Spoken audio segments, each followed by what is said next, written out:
Hey, what's going on, everybody? It is Tolly Carr. It is HBCU Game Day. It is a Monday.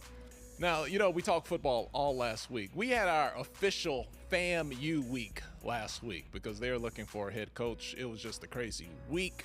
Willie Simmons resigned his position, going down to Durham. Well, this week, we're going to keep you up to date on that, but it is a MEAC Monday right now. We have to show love to the MEAC because we just swacked you out last week. So this week, we're going to talk hoops and we're going to talk the MEAC because tonight there is a huge game in the MEAC. It is North Carolina Central. It is Norfolk State coming to town. And let's talk to a guy that's sitting in Durham, North Carolina right now. Let's bring in the head coach of North Carolina Central University. It is LeVelle Moton. Coach Moton, what's up, brother? First, let me thank you, man. You're sitting in your car. It is a game day. You got people bothering you about tickets. You got to get last-minute stuff done. But you took some time. You took some time with us here at HBCU Game Day. So let me first say thank you very much for a few minutes of your time today. Man, all that y'all have done for the culture, man, and all that you have done for the culture and HBCUs, man, and all of us, that's nothing. There's no skin off my back for this. Well, appreciate that. Let's jump right into it, man. You got a victory over the weekend. Your guys did against Howard. Now this might be one of your toughest matchups of the year here early in January. When it comes to the MEAC, Norfolk State coming to town. Is this a game that you get excited about? You and Coach Jones, two of the coaches that love to go each other. A lot of people consider you guys two of the best right there in the MEAC. What do you think when Norfolk State comes to Durham? Man, I get excited for everybody, Charlie. I'm just a fighter and a competitor. So, whoever we playing, it's the same emotions. It's the same energy towards everyone. We have a tremendous amount of respect for everyone that we do play. And, we know with any MEAC game as well as Norfolk State, it's going to be a dogfight. All of them end up dogfights, man. I always use the analogy as 8 dogs chasing one bone. So the energy, the tension, the spirit, all of it just completely changes from non-conference to conference play. And, our guys have to be ready. All right, tell us about the game Saturday. You guys come off the win against Howard. Man, you got Fred Cleveland Jr. His name sounds like he might be a gospel artist, but he is a hooper, man. He had an outstanding game. I know you're not going to give your guys too much credit because I know how you coach. But tell the fans about his effort and your team's effort on Saturday. Fred is, I tell him the hardest thing to get in the game of basketball is a rhythm, both individually and collectively. And he's hit his stride. Like he's got his second win and he's found his rhythm. And so we go as he go. He's the point guard. He's the head of the snake. And, not only can he dribble the ball, he can pass it and he can shoot the basketball as well.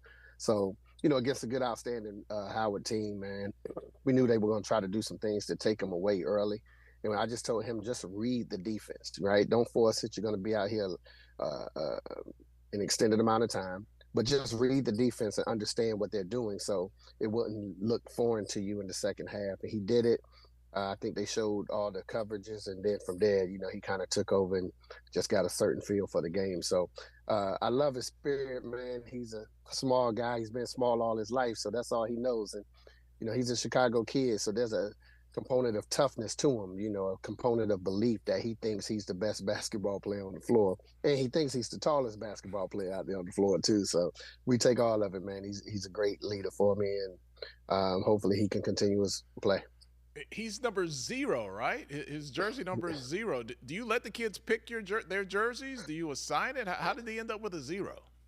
They pick their jerseys now. This is a new generation, Tyler. So you just go with the flow, man. You try to pick your own battles and adjust and adapt with him, man. So he picked 0, and he can wear that as long as he continue to play the way he played. He's the new Agent 0 there in Durham. Let's if we can bring up your schedule or the results so far, the preseason schedule, if you will, before we get into MEAC conference play. Or let's look at this right here. This is actually the MEAC records. We see that Norfolk State and North Carolina Central, the two teams in the conference that are both above 500. Norfolk State at 10-7, North Carolina Central at 9-7. We're just one game into the conference, so the conference records really don't matter. But you see where you are, you guys and the Spartans, Coach Moton, above 500. What does it take? You opened the season #1 Kansas. You played Georgia. I mean, you have played some heavyweights. You played Virginia. Right. What does it take to get to this point in the season above 500? And is that a win? Yeah, it's a certain grind, man, that you gotta have, because obviously with the HBCUs, so many of those games that you have to take into account is what they call money games or guarantee games, right? And so everyone thinks the money games and guarantee games are just against the Power Fives, but there are conferences above us that pay us money to come play them. Coastal Carolina, right? They're in the Sun Belt, so you have to win some games that you don't supposed to win technically to be over 500 in the conference. It's no other way to cut it because all of us have a specific amount of money that we must bring into our athletics department, and so that's going to require 4 guaranteed games at least minimum. And so once you get yourself out of those 4 or 5 games, then when you think you have a like opponent, you just gotta, gut it out and grind it out, man, and go in there and just try to secure some victories. And none of it's easy. Trust me on that. And I don't schedule easy, particularly for my guys, because I want to really see who you are, right? You say you want to be a pro. You say you want to be one of the top players in the country. Well, let's go play Kansas. Let's not talk about it. Let's go play Kansas, and then we'll see. So it's great for us. It's always been great for our program, and we try to schedule a tough non-conference schedule to help prepare us for in-conference games such as this. Yeah, Miles, if we can, that might be bullet point 4 on your end. Some of the games that we're talking about here. LeVelle, what do you do on the sidelines? So we see here you had Kansas, you had Georgia, the Citadel, Virginia, Radford, USC Upstate. Then you had the A&T. I didn't even realize you guys played A&T. What? Gosh, I know they're not in the MEAC anymore, man. Playing Right. that seems blasphemous for you guys to be on the cusp of Christmas break, just sliding in a game against A&T. But what did you learn? I mean, you look at those first 3 games. You got Kansas and Georgia right there. Like, what were some of the things you were looking for out of your team? And look, I know you're a winner, but you got to go into this thinking, man, it's going to be a hard task to beat Kansas and Georgia. What type of wins do you look for in those games? Well, when we schedule, I try to give a history component to it as well. A lot of times, man, these guys in this generation in particular, they have so much information that they don't have any, right? And they don't understand their history. So I wanted to play Kansas, number one, to let them understand the John McClendon connection, right? Because these guys never even knew the arena that they're playing in. He started and he was birthed in Kansas, and he learned the game from Naismith, and they got an incredible exhibit for him. So it was really the McClendon game. So myself and Bill Self arranged that game. So not only was it just playing Kansas, it was just a fact to educate these young men as well on that. And then in Georgia, we scheduled that game because every senior, I try to go back into their hometown. And we had a young man, God bless his soul, Devin Butts, who passed away earlier in the year. He was from Macon, Georgia. So that game was done for him. And so his family ended up coming to the game, and I thought we played well. We try not to take more victories out of it, honestly, Tyler, because I'm just not cut like that, right? I don't try to seek comfort in games and say the coulda, shoulda, wouldas, right? Like we just try to tell these guys, man, look, we expect greatness from you. And we here at NCCU, man, we've defeated those programs and we defeated those teams. And when you defeat those teams, it's more of a mentality. Anything. It's just walking out there feeling as if you belong. We played a Longwood team that was 12-1 entering our gym, and they were really good. And we actually played them twice. We thought we had them on the ropes down there. Missed a shot with 2 minutes left. That kind of would have sealed it for us, and they secured the victory at their turf, and then they came to us and we were able to beat them by 9. So we played some really good basketball teams, some really good physical teams, and you play those games to see how tough you are because that's what's required. It takes not only a physical toughness, but a mental toughness, a grind to be able to wake up and do it all over again against another high level opponent and perform um, at the highest plateau. That's what it's all about, man. So, so far, so good for us. We got a couple of injuries and we're fighting that bug. So we're out 3 or 4 guys. And, basketball ain't no fun when you're out 3 or 4 guys. So we got the next man up mentality. And we're trying to incorporate them and substitute them into the lineup and get some positive, productive minutes from them. And let's give our viewers a quick history lesson. I mean, you did take a North Carolina Central team into Raleigh and beat North Carolina State, a team in the ACC. I'm sure you were quite the underdog heading into that game, but you guys were able to get that done. We have seen LeVelle this year, especially the SWAC. The SWAC, both men and women, have got some big victories over these Power 5 programs. How would you describe the gap? Has there been a closing of the gap, with just the way basketball has gone, the one and done? It's not the same college basketball that you and I grew up on. Has that gap closed between teams that, from a football perspective, will be classified as FCS, or people may still call it old Division AA, but in basketball, everybody's Division I. Have you seen that gap close between some of the bigger schools and HBCUs and some of the other smaller schools? Absolutely, especially as of late, because not only do you have the transfer portal that can kind of supplement and hurry up and rebuild your program quickly, but you got to understand too, this is still some of the COVID years that's being used. So you got transfers and you got guys that's older, right? And so now that kind of supplements the gap of talent that was once there, right? Because a Power 5 school may have this great freshman, right? And that freshman is 18 years old, but he's not better than this kid that been in school for 5 or 6 years, right? He may his ceiling may be better, but this kid is a grown man that he's playing against. So that kind of balances out and levels the playing field a little more. And I think you're seeing that across the country. So a lot of teams have gotten older, right, as opposed to young. And the flip side of that is it's affected and really impacted high school recruitment, because now you have some really good high school basketball players who's left with, limited and minimal opportunities because everyone is in the transfer portal trying to take an older guy, because we're going to have to compete against older basketball teams. So the goal is to stay old amongst the coaches, and so it's a flip side to that coin. Where did they go? We talk about that during a lot of our football conversations, and you just brought it up, how it impacts, the transfer portal has impacted the high school kids. Like, where are they ending up? Man, it's crazy. Some of them are left with nothing. Some of them are going to junior colleges.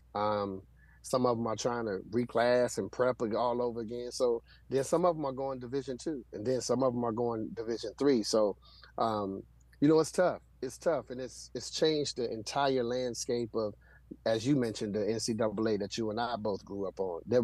You used to track a freshman, and after 4 years of that freshman being at a university, you saw the growth, you saw the evolution, and you and I was on tobacco road, so we saw the NC States, the Dukes, the North Carolinas. We remember Kenny Smith as a freshman, and we remember Kenny Smith as a senior, right? And he had just grown and evolved. And on senior night, he got his jersey over his head and he's crying because he's got so much emotionally invested.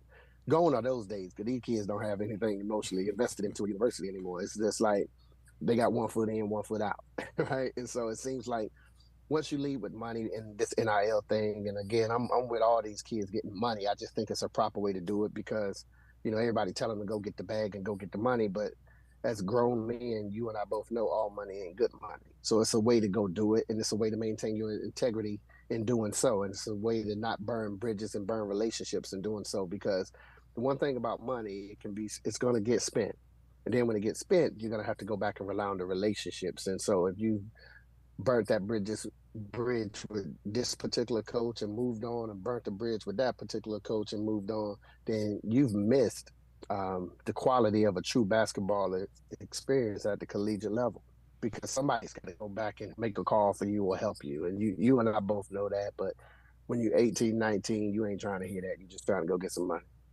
Wow. Talking with LeVelle Moton, he's the head coach at North Carolina Central University, a lifelong friend of mine. We go back to probably 1985, I would guess, mid Yeah, 80s yeah, from yeah, from yeah, middle school yeah. on. You came by the studio before the season started, and it really just shocked me, man. I just thought about it and thought about the math. I was like, we've been friends for like 40 years, like almost 40 years, man. It's Ooh, I don't I don't know how we got that old. What are you enjoying? ooh, What are good you God. enjoying? What has been an adjustment? You and I will both hit 50 years old today. I remember when you scored 50 points in high school. Now we're about to be 50. What are the ups and downs of getting older, man? Man, it's your tolerance level. You know how that everything just bothers you, right? Like, what in the world? And then you know what, man? Like as we get older, I realize now why my mom just always wanted to stay home. You don't want to go a bunch of places and do a bunch of things. Like man, I just like staying home and having peace with myself and man, making my circle a little smaller and just having good health and just being in my own world, man. So I try to play golf when I can. I try to. One of my issues with coaching basketball is that I was so in playing basketball. It's always been one of my biggest faults. I'm so competitive that I, when I lost at the age of 10, I went crazy. I didn't know what to do with myself. Right? I just thought the world was going to end. But I've learned how to manage that and process that better, right? And so I just learned, man, life is just this big experiment that you get to live to be the best version that God intended for you to be, right? And so I try to enjoy a bunch of family time with my kids, man, because the truth of the matter, we spend more time with other people's kids than we do our own. So, them and I got a movie night once each week, and that's been good. So I've been introducing them to some black movies because they ain't grow up how I grew up, right? So they don't watch what I watch. So I had to, give them some cultural experiences, man. And it was funny because the first three movies we started off with was Juice, Love and Basketball, and then the other night we watched The Wood. And so Oh my man. daughter was like, my daughter said, "Is Q in every movie?" Like she was talking about Q. Oh my! I was like, "What?" So it's the funniest thing when she's like, "Oh," I said, "Man, I ain't even realize Omar Epps is in every movie He had a that we run. watched so far." Yeah. He So had a run. she's like, yeah, he had a run. I was like, oh man. So the next movie next week, man, I think we're gonna do Dream Girls or something like that. They requested. At least Omar Epps ain't in that. I don't think he is. Oh He might man. be at the end. Jimmy Early Jr. or somebody. I Bruh. don't know. But He it's been great, man. I just try to enjoy a bunch of family time and you know what? Tap into some things that um, I've always wanted to do, right? Because when people see you as a basketball player or a basketball coach, they kind of label you. And in this world, people label you as your career or as your vocation. And I try to tell people all the time, like basketball is what I do. It's not who I am. I got other interests and things of that nature. You know me since I was a kid, man. So I was a singer, a rapper, a choreographer, chess champion, played football, baseball, whatever. I just did it, man. So I try to tap into some of those things as well. he ain't lying. He ain't lying. Man, the high school talent show. I mean, this brother was up there dancing better than the people he was emulating. So a man of Right. many skills, LeVelle Moton. Yeah. Is it in the DNA or is it in the coaching? Your son, Vell Jr., one of the top basketball players in the country in his age group. He's right, what, 10, 11 years old right now? Just turned 11. Just Just turned 11. all right. So did it just come naturally, or did you have to put in some work to get Vell Jr. to where he is right now? I think it came naturally for him because he was born into it. Like Tyler, you probably remember, like you probably have some photos of him not even being able to walk, being in my arms, at the championship. And so he's always been around it. He can't help but be around it. And, I think every child has a desire to be like, every son has a desire to want to be like his father. And so he just took it upon himself. He started playing, and I tried to introduce him to baseball, and he was really good at that. But he just wanted to do the basketball thing, and he's starting to get into soccer. And then it just, I was like, look, man, if you're gonna work at it, I don't care what you do, but whatever you do, we're gonna respect it and work it. You ain't got to play basketball, you ain't got to play football, you ain't got to play baseball, but whatever you're gonna do something, and whatever you do, we're gonna respect it and try to be the best at it because that's just a representation of our last name. So he puts the work in, man, and he's had some incredible years. The last couple of years, I think last year he averaged 29 on the circuit, right? And so that's hard at 10 years old, man, to be doing that on 10-foot goals. And, he's scoring it. I don't tell him how good he is, man. I just, try to give him the same tough love that we were raised under. I think that's still um, fly. I still think that's the way to go, right? Instead of, Some of that might be making illegal, these though, kids man. entitled, man. But some of that tough love might be illegal in yeah. 2024. Oh, yeah. Oh, yeah, yeah. No. We'll get there. Like some of the stuff we went through was a little different. Yeah. But I try to create drills and situations that he can overcome by being mentally tough. For instance, if we're doing spot shooting, we're just not doing spot shooting. Before he can leave this spot, he got to make 6 out of 10 shots or more, right? And so it challenges him. And, I know what buttons to push with him. I've learned that. And so all I got to tell him is, oh, you just want to live off your daddy last name. And boy, he goes crazy with that. So he's super competitive too. And that's what I love about him. He plays like a kid that don't have anything, right? Even though he got everything, he plays like a kid that don't have anything. And I love that for him, man. So he's enjoying it. And, I'm even more proud because he scored on his ELG last year. He scored higher than 98% of the students in North Carolina. So that's his mama's side right there. So I'm proud of him, man. Great kid. That is the real win right there. That will keep you and take no you doubt about it in life. You make it no secret. You were raised. People on the streets helped raise you. You come from the hood. It's well documented. Anybody that knows you. Is there a part of your coaching, you raising your son, being something that trying to fill some gaps that maybe you wish you had when you were a kid? Is there any of that, or are you just going out there and it's just all coming naturally to you as his father?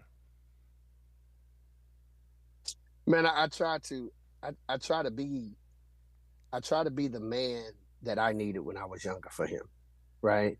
And I didn't have a father, but I had some amazing father figures because I recruited them myself, right? Ron Williams at the Boys and Girls Club, Peter Cheek, Bob Smallfield, Frank Williams, Robert Mitchell, the list goes on and on.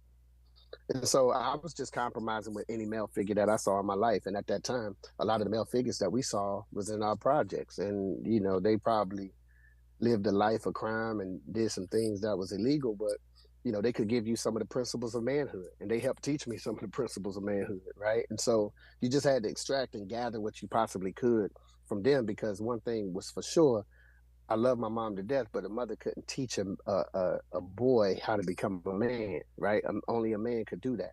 And so I just tried to be the person that I needed when I was younger, right? And so with my child, and I try to listen. I try to listen more. And every day, my first question to him is, how was your day? I tell him I love him all the time, right? And so that was something I didn't get. I think I can count on one hand that my mama may have told me she loved me 8 times in my life, right? And so, but that I was taught that love is a verb too from her, right? Like, look, we ain't the Leave It to Beaver family, and I ain't gonna tell you this every day, and so on and so forth. And I love you, and if anything changes, I'll let you know, right? But she showed me through her actions, right? And so I tried, because she ain't have time to play because she was raising two boys in a project, right? Doing the inception of crack and all that type stuff, right? So with VJ and my daughter Brooke, I tell them I love them all the time, man. And I try to be, because I wanted to hear that, now in hindsight. And the thing about this fathering thing, as you probably know, there's no navigation system for it. I don't care what school you went to and how many degrees you got. Um, you're constantly learning and trying to figure this thing out, and there's no right way to do so. It's just what's going to work best for you and your family, man. And so it's hard. It's a challenge. It's more of a challenge with my daughter because I didn't grow up around girls, and so 14-year-old girls, man, they drive you crazy, and then ask you for $200 in the same breath. I was like, good gracious. So I'm learning all of this. Like, they'll drive you crazy, and then you just a human ATM to them. And I'm like, what in the world? So it's different. It's fun, man. But I just try to provide those opportunity and create memories with them. Dude, my daughter, my oldest daughter controls me so much.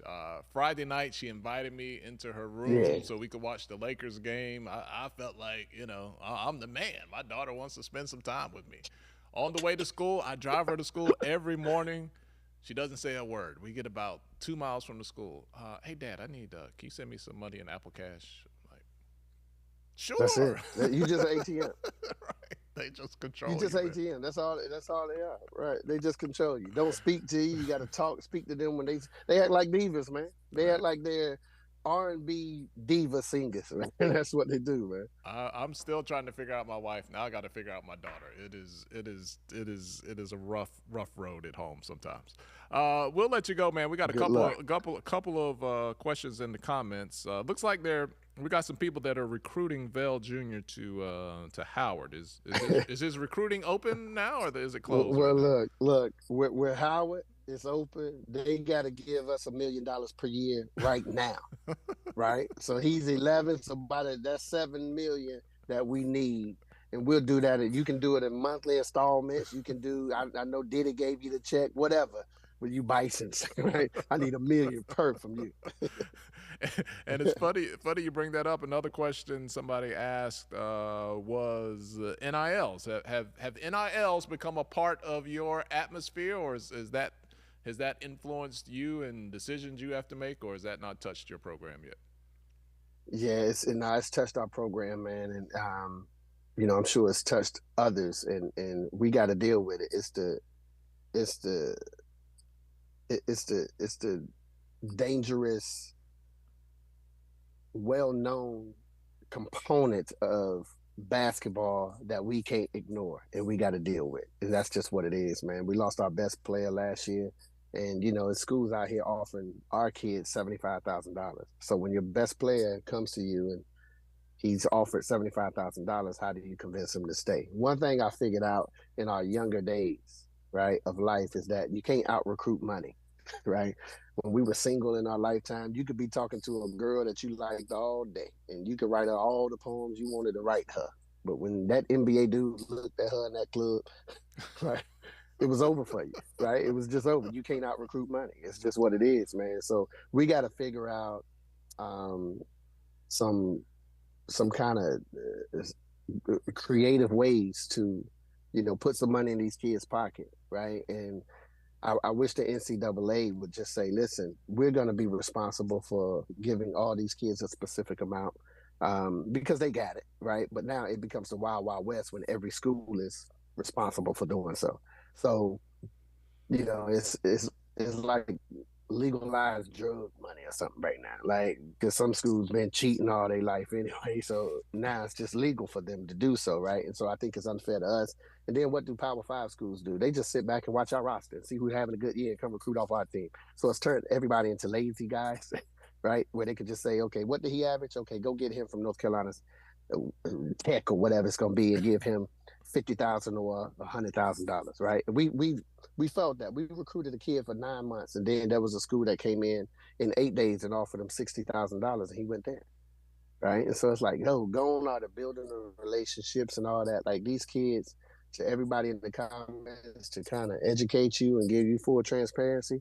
These kids don't care anything about your coaching ability. They don't care anything about how many championships you won. They don't care anything about the history, the titles, or the legacy. All they care about is the money, right? And I had that conversation with some blue blood programs where, you know, people used to go to North Carolina because Michael Jordan, James Worthy, the history. Man, them kids don't care about that no more. It's just about money. And when you leave with money, it becomes a business, man. And so that's why you're seeing, the NCAA transform right before your eyes. And again, I'm pro student athlete because I was a student athlete. I remember going to the CIAA. I was broke, and I saw number 15 jerseys from North Carolina Central around the venue, and people were selling them, and I couldn't get a dime from that, and I ain't have two nickels to rub together. So I'm always pro student athlete. I just think there's a proper way to do it without losing your integrity in the game. How does that make you feel, man? To have that level of investment, to do all the things that you need to do, and know that, look, I don't have the connection to that much money to pull out of my pocket to match all these offers that some of my top kids or recruits might be getting.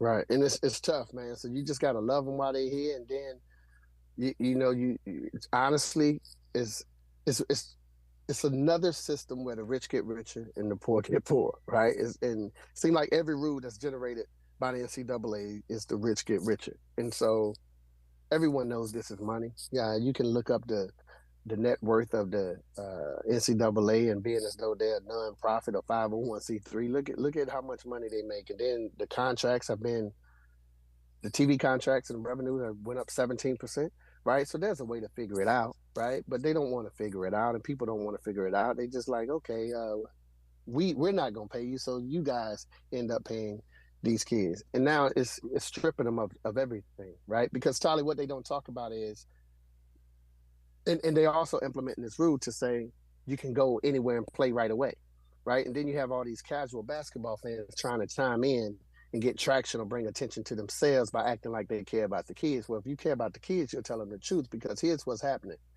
Let's say a kid goes to North Carolina State for 2 years and he earns 50 hours, but now he get mad at Kevin Keats for whatever reason, and now he transfers to North Carolina Central. And we're different universities, so we're not going to accept every credit that they had. So now instead of 50 credits, he got 40. And so let's say he comes to us and he's able to play right away and he has a great academic year. Let's give him 30 hours. So now he got 70 hours. Let's say he gets mad at me and goes to UNC Greensboro and plays for Mike Jones and gets another 30 hours. Well, he's exhausted his eligibility and he only has 100 academic hours, right? And so now he's leaving college with no degree. So now what good is this kid? Now he goes back to his neighborhood and he's no better than the guy that dropped out of high school in the 10th grade, but now has his own plumbing business, right? And so these are the stories nobody ever tells, because everybody's always focused on the 1 percentile in basketball. Well, everybody ain't gonna be LeBron James or KD or Kobe, right? He's like, you're not gonna be them. If so, God bless you, but I tend to focus on the 99%. And so when they're making these decisions, they kind of cater it to the 1% as opposed to the 99%, and it's the 99% that's suffering.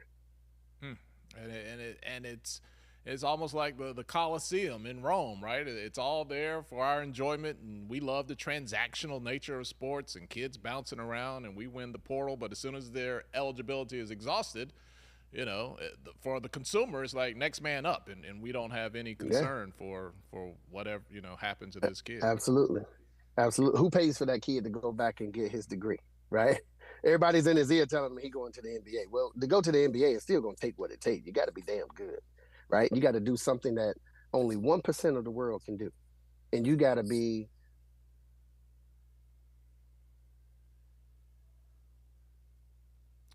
All right, looks like we had a little freeze there. We'll try to check back in and see if we can get Coach Moton. LeVelle, if you do hear me, you just froze for a second, but you were making a great point. We hate to lose you, but we do understand it is game day. He has been very gracious with his time. We have MEAC Monday going on here. Lots of basketball across the HBCU universe, but we just wanted to spend a little time concentrating on the MEAC because we have shown so much love to the SWAC last week. We had the entire FAMU week. All right, here's our schedule for tonight in the MEAC. We're going to talk SWAC hoops this week. Don't think that we're not going to balance things out. We got Howard at South Carolina State. We have Norfolk State at North Carolina Central.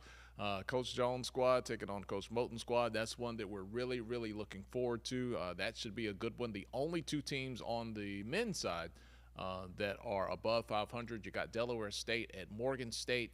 And you got University of Maryland, Eastern Shore at Coppin State. And these games are doubleheaders, so the women and the men will both play in doubleheaders. Miles, if you can, let's give the women some love. We do have the women's standings. There we go, in the MEAC. And look, if you have not seen this Norfolk State team, they are for real. They will be in Durham tonight, taking on the ladies there. They are at 11-4. This is before MEAC conference play has really begun, so they've had a tough, like everybody else, preseason schedule, if you will, and they have navigated it pretty well, sitting at 11-4. Could this be a team, the Norfolk State women, we'll talk about this more later in the week, that can win the MEAC championship and not even be a 16 seed. Get a little more respect sitting at 11-4. If they run the gambit from here on, which is a tall task to do, but they are for real. And you see the rest of the MEAC right there. Let's just go ahead and say thank you to Coach Moton. We're going to put up some of the comments. We'll repost those across social media. He really made some really, really great points, gave us some really good insight. When you talk about NIL and you talk about the money that is available in college basketball and is floating around, you're talking about kids from North Carolina Central. I mean, he said it. These were his words, $60,000 to come here, to leave North Carolina Central. Some really great insights. I believe we do have Coach Moton back. There we go. Appreciate it, man. Look, we're going to let you go, but you were in the middle of a point, and I'll just ask you another question here, and you can kind of tie it all up. It used to be a point, like just a couple of years ago, LeVelle, making the NCAA tournament gave you all this great exposure. That's where a lot of the country got to know you, and that was great for recruiting. Is that as strong as it used to be? And what are different things that you have to do besides just winning to win these kids over, keep kids in your program, and keep your program healthy? All right, I asked all that, and he froze again. That's just how it kind of goes sometimes. It's all good, but you got the gist of what he was saying. It is a busy day. I'm going to send him a text right now. We're on live YouTube. I'm going to say, Coach Moton, or Vale as I call him. It's all good. What should we say to him? You were great today. You were great today. Appreciate it. Again, we're going to get some more of his comments back up on social media. So Miles, don't worry about Coach Moton. He's got stuff to do. He's got a game today. So I sent him a text and told him we appreciate his time. Some really great points. But look forward on social media to some of the things that he talked about. I do want to end today. I want to make mention in tomorrow, hopefully tomorrow. I've got to go back and dig through the crates. But I really wanted to pay some respect and a lot of respect to a man that we lost, who was a big part of my experience in HBCU sports. Rick Duckett, who's the former coach, one-time coach at Winston-Salem State University, a championship-winning coach in basketball. We lost him over the weekend. He passed away. He had a battle with cancer, and I personally wasn't even aware that he was dealing with it. I spoke with Coach Duckett. We exchanged emails maybe a couple of years ago, and I just wished him well. He was an assistant coach at the time, and we were able to just exchanged a few messages back and forth, but I saw that news last night, and man, it really, really, really hit me hard. And I tell you, I grew up in the HBCU world. I didn't have a lot of HBCU experience. I didn't have parents that went to HBCUs. I wasn't really exposed to it until I went to college at Winston-Salem State, and it was really a great time for me. I was a freshman in 1992, and my first year was, in essence, the last year of Clarence Big House Gaines, and the basketball program had fallen on hard times.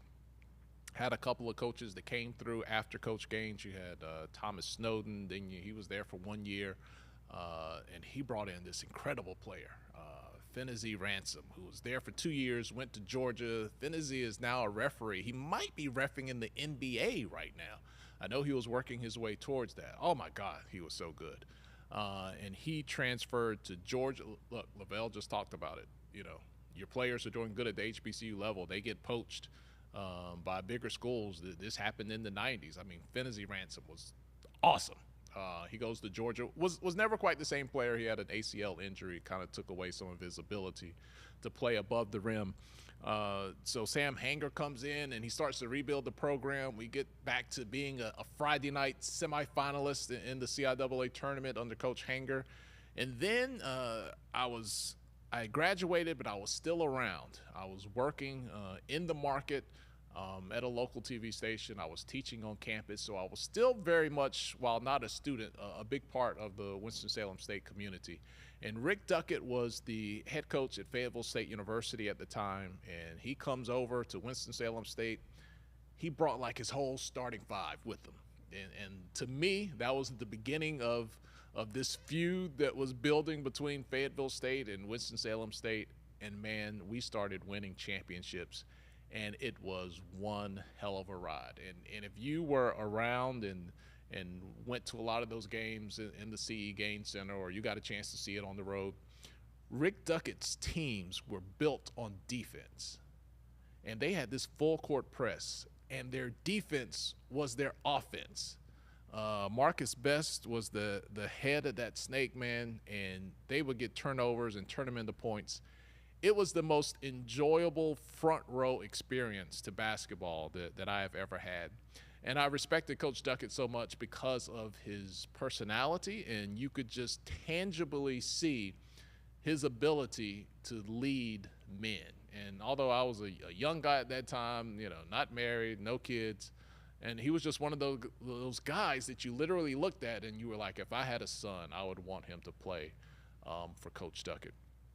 And he brought championships back to Winston-Salem State in the basketball program. It was so exciting to be a part of that. And, I was cutting my teeth as a young journalist and, really fighting for Winston-Salem State to have more time on TV so people could see these kids, see the stories, see the success that they were having. And I just learned so much about my craft, like how to shoot interviews, how to conduct interviews, how to shoot games. I was just kind of fumbling my way through at that time, and that program was a part of my personal learning experience. So what I hope to do, I have a lot of tapes and vintage material from that time.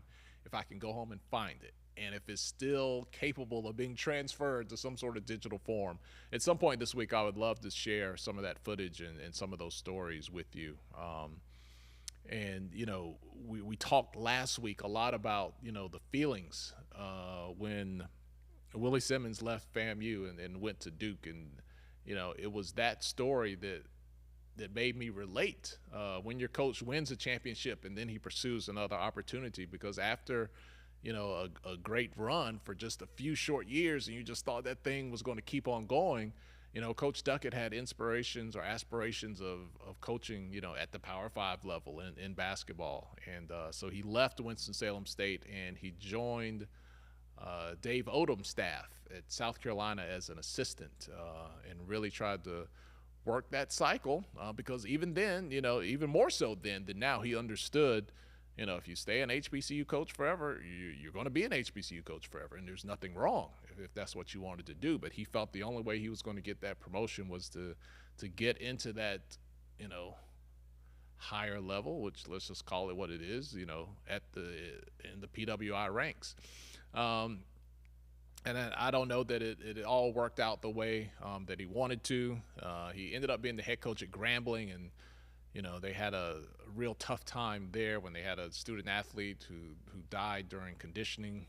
I didn't cover that story. I don't even think HBCU Gameday was around when all that happened, but it wasn't something I covered, but it's something that I saw. And then he was back in the assistant role, and that was the last time I spoke to him a couple of years ago. He was coaching around here, and just you think about giving people their flowers, making sure that you acknowledge, the impact if they did something that you enjoyed, man, don't wait and say, I'll let them know that one day at their retirement party or one day when we're all old. Like you just never know if we all get to have that opportunity. So I hope to share some more of that with you later this week, because there's so much. I spent so much time with that program. A lot of those kids who were on that team, I'm still friends with on social media, and just enjoyed guys like Larry Patterson.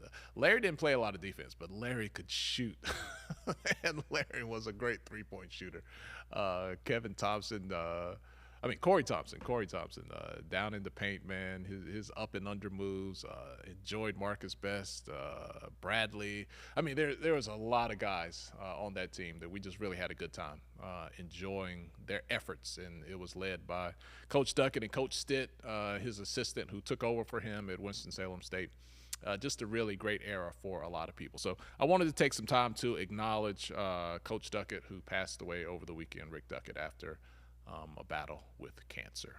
All right, guys, we got a MEAC slate tonight. We got some SWAC games. We're going to talk some more hoops during the week. We're going to have an update. I would think we're going to have some news, some traction, some talking points about FAMU and their football search for a head football coach that's coming up. We had an endorsement over the weekend. Maybe we can get Vaughn Wilson back on and talk about that. Rudy Hubbard, former FAMU coach, he put his endorsement on a name. So those are some things to talk about as well this week. We got some MEAC football on the conversation. The staff is complete at South Carolina State. That'll be interesting to get into conversation about Chinnis Berry and what he might do in year one. So a lot to come this week here at HBCU Game Day. Thank you so much for your support. Thank you for the super chat. We had a donation this afternoon from PABWS. I don't even know how we go about saying that, but we really, really appreciate the love.